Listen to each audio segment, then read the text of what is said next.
Obreiros Evangélicos. Capítulo 14. Os obreiros e a educação da voz.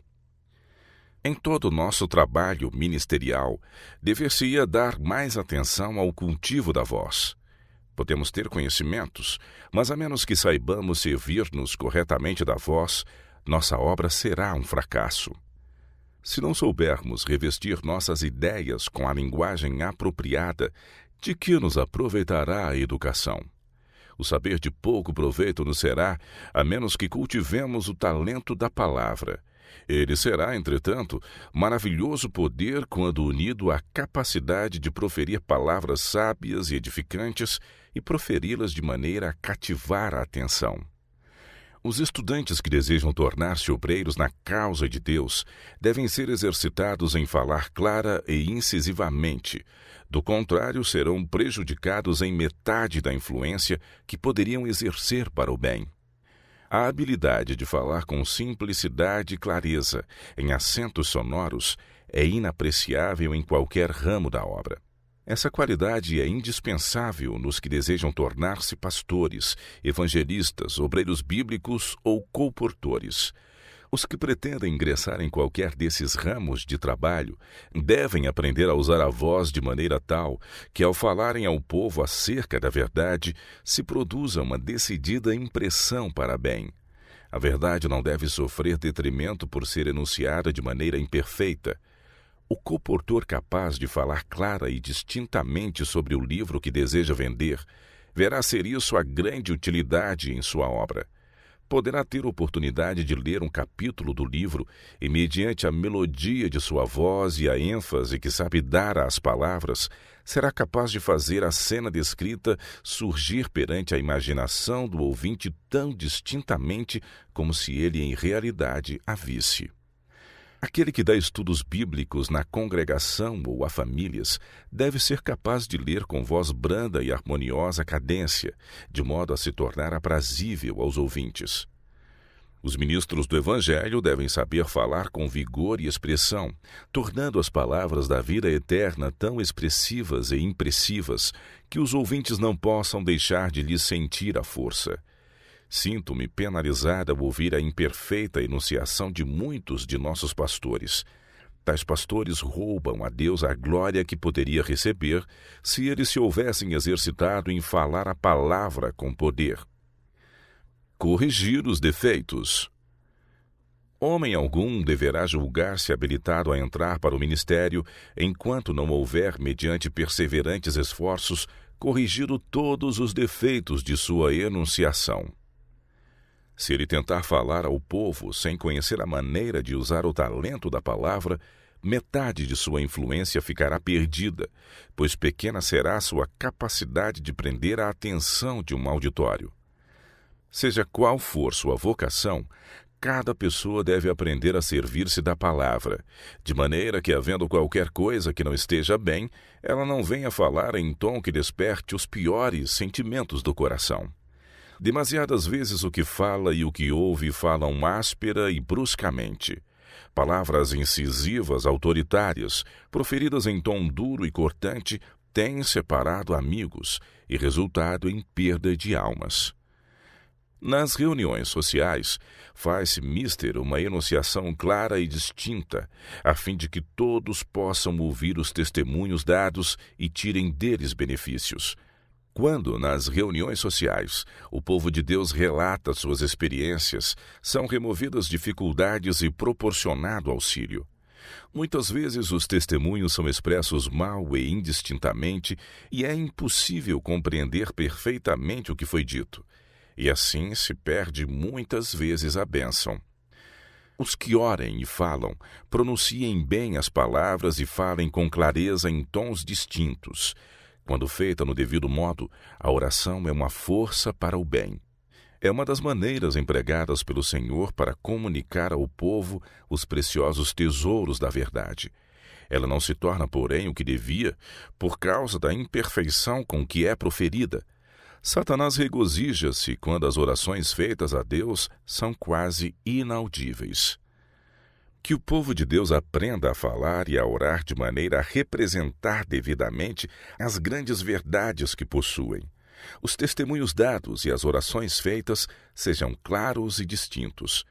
Assim, Deus será glorificado. Que cada um faça o máximo possível com o talento da palavra. Deus pede um ministério mais elevado e perfeito. Ele é desonrado pela imperfeita enunciação da pessoa que, mediante laborioso esforço, poder-se-ia tornar uma aceitável porta-voz seu. A verdade é muitas vezes prejudicada pelo veículo que a transmite. O Senhor roga a todos quantos se acham ligados ao seu serviço que deem atenção ao cultivo da voz, a fim de poderem enunciar de maneira aceitável as grandes e solenes verdades que lhes tem confiado. Que ninguém prejudique a verdade devido a uma locução imperfeita. Não pensem os que têm negligenciado o cultivo do talento da palavra, que se acham qualificados para pastores, pois falta-lhes obter a faculdade de comunicar as ideias. Enunciação distinta. Quando falardes, fazei com que cada palavra seja pronunciada em cheio, com clareza, cada sentença distinta, de princípio a fim. Muitos há que, ao se aproximarem do fim da sentença, abaixam o tom da voz, falando tão indistintamente que a força do pensamento fica anulada. As palavras que valem de algum modo a pena ser proferidas merecem ser ditas em voz clara e distinta, com acento e expressão. Nunca, no entanto, procureis palavras que deem a impressão de serdes eruditos. Quanto maior for vossa simplicidade, mais bem compreendidas serão vossas palavras. Jovens de ambos os sexos, pôs Deus em vosso coração o desejo de servi-lo? Então, por todos os meios, cultivai a vós o máximo que vos seja possível, de maneira que possais tornar clara a verdade para os outros. Não formeis o hábito de orar tão indistintamente e em voz tão baixa, que se faça mister uma intérprete para vossas orações. Orai com simplicidade, mas clara e distintamente. Deixar a voz baixar tanto que não possa ser ouvida não é indício de humildade. Eu desejaria dizer aos que pretendem entrar no serviço de Deus como pastores: esforçai-vos resolutamente por adquirir locução perfeita. Pedi a Deus que vos ajude a conseguir esse elevado objetivo. Quando fizerdes oração na igreja, lembrai-vos de que vos estáis dirigindo a Deus, e Ele deseja faleis de maneira que todos quantos se acharem presentes possam ouvir e juntar às vossas as suas súplicas. Uma prece proferida tão apressadamente que as palavras são confundidas não honra a Deus nem beneficia os ouvintes. Que os pastores e todos os que fazem oração pública aprendam a fazê-lo de maneira que Deus seja glorificado e os ouvintes abençoados. Falem devagar e com clareza, e em tom alto bastante para serem ouvidos por todos, de modo que o povo se possa unir ao dizer o amém. Alguns de nossos mais talentosos pastores estão causando grande dano a si mesmos por sua maneira defeituosa de falar. Ao passo que ensinam ao povo seu dever de obedecer à lei moral de Deus, não devem ser achados a violar as leis do Senhor com respeito à saúde e à vida. Os pastores devem manter-se eretos, falar devagar, com firmeza e distintamente, inspirando profundamente o ar a cada sentença e emitindo as palavras com o auxílio dos músculos abdominais. Se observarem esta regra simples, atendendo às leis da saúde e em outros sentidos, poderão conservar a vida e a utilidade por muito mais tempo que o podem fazer os homens em qualquer outra profissão. O peito tornar-se-á mais amplo e o orador raramente fica rouco, mesmo falando continuamente. Em vez de ficarem enfraquecidos, os ministros podem, mediante cuidado, vencer qualquer tendência para o definhamento.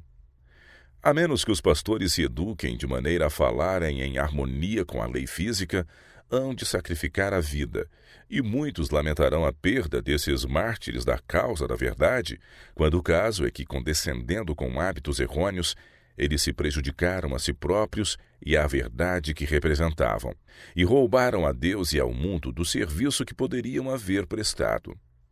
Seria do agrado de Deus que vivessem, mas eles se suicidaram pouco a pouco.